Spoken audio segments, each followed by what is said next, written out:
Hello students, I am Shelly, your music teacher from SDTV Senior Secondary School. सबसे पहली first definition आती है वर्ण। वर्ण किसको कहते हैं? सिंपल और सीधे शब्दों में गाने की क्रिया को ही हम वर्ण कहते हैं। हम जिस तरह से गाते हैं स्वरों को, उसको ही हम वर्ण कहते हैं। आपने यहाँ हिंदी की डेफिनेशन नहीं लिखनी, ये संगीत वाली डेफिनेशन ही लिखनी है। अब गाते बजाते समय स्वरों को जो चाल मिलती है कि किस तरीके से कौन सी लय में गाना है, वो चाल भी वर्ण कहलाती है। किस काम आते हैं ये? रंजकता बढ़ाने के, स्वरों को यानी कि गायन के सौंदर्य को बढ़ाने के काम आती हैं। इसमें कभी तो स्वरों का बार बार उच्चारण किया जाता है, कभी स्वरों को नीचे से यानी कि सा से, मध्य सा से तार सा तक जाते हैं, कभी उन्हीं स्वरों से वापसी आ जाते हैं, तो कभी उन सबको मिक्स करके गाया जाता है। अब ये जो चाल है वो 4 तरह से होती है: स्थायी वर्ण, आरोही वर्ण, अवरोही और संचारी।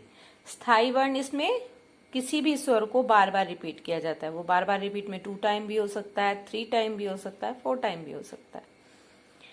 आरोही वर्ण में स्वरों को नीचे से ऊपर की ओर ले जाया जाता है, जैसे सा रे गा मा सीक्वेंस में गए।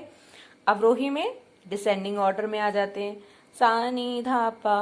ओके, इसी तरह से संचारी वर्ण में क्या होता है, इसमें कभी तो स्वर का बार बार उच्चारण किया जाता है, तो कभी स्वर को असेंडिंग में और कभी डिसेंडिंग में प्रयोग किया जाता है। इन शॉर्ट, गाने की क्रिया को ही हम वर्ण कहते हैं। स्वरों का इसमें विस्तार किया जाता है। जब हम कोई भी राग गाते हैं उसमें अलाप तान डाल के उसको विस्तार किया जाता है उनके स्वरों के साथ, कौन से शुद्ध लग रहे हैं, कौन सा वादी स्वर है, कौन सा कोमल लग रहा है, ये सब देखते हुए उसमें स्वरों का विस्तार किया जाता है। वो क्या हो जाते हैं? वर्ण बन जाते हैं। सेकंड डेफिनेशन आती है आपकी अलंकार। अलंकार मीन्स गहना या आभूषण। किस काम आते हैं ये? सजाने के। स्त्रियां अपने आप को सजाने के लिए चूड़ियां, पायल का प्रयोग करती हैं, तो बॉयज घड़ी डालते हैं मोस्ट ऑफ, तो वो क्या है? अलंकार। ठीक है, उसी तरह से हम लोग हिंदी में भी प्रयोग करते हैं यमक अलंकार या अनुप्रास अलंकार। वो किस काम आते हैं? काव्य सौंदर्य को बढ़ाने के लिए। अब संगीत में किस लिए काम आएंगे अलंकार? ठीक वैसे ही सजाने के। किसको? राग के सौंदर्य को या गायन के सौंदर्य को बढ़ाने के काम आएंगे अलंकार। अब इसकी डेफिनेशन लिखने कैसे है कि स्वरों के नियमानुसार चलन को अलंकार कहते हैं। नियमानुसार मीन्स अगर हमने स्वर का नियम बनाया है कि सिंगल सिंगल स्वर में जाना है, तो सिंगल सिंगल स्वर में ही वापस आएंगे, उसी नियम में बंधा होगा ये। अगर हम ऐसा करें कि जाते हुए सिंगल स्वर ले रहे हैं सा रे गा मा, और आते हुए मामा गा गा रे रे सा सा, तो ये तो सिस्टम बिगड़ गया। तो जो सिस्टम से चले यानी कि नियम में बंधा हो, नियमानुसार चलन को ही हम अलंकार कहेंगे। सिंगल में जाना है तो सिंगल में ही वापस आना है। इन्हें पलटा भी कहते हैं। पलटा क्यों कहते हैं? क्योंकि हम अवरोह जो करते हैं वहीं से पलट के आते हैं, तो इसलिए इसको पलटा भी कहते हैं। संगीत रत्नाकर ग्रंथ के अकॉर्डिंग नियमबद्ध स्वर समुदाय को ही अलंकार कहते हैं, कि नियम में बंधे हुए जो स्वर हैं उसी को ही हम अलंकार कहते हैं। अलंकारों में स्वरों का एक नियमित क्रम होता है। मैंने आपको बताया है नियम से, जैसे सा रे गा मा या सा सा रे रे गा गा मा मा, वो एक नियमित क्रम हो गया। अलंकार का अवरोह या इसके अवरोह आरोह का ठीक उलट होता है। जिस तरह से हम असेंडिंग में जाएंगे, ठीक उसी का उल्टा ही अवरोह होगा। अलंकार में 2 विभाग होते हैं। कौन से? आरोह और अवरोह।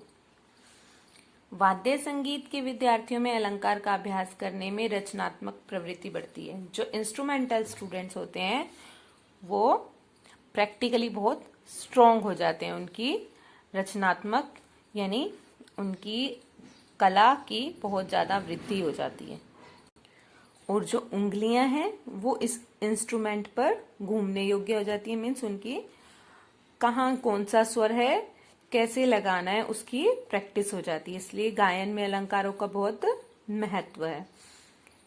ये आपको बता ही दिया है मैंने, साधारण अर्थ आभूषण होता है। अब आते हैं इसकी उपयोगिता पर।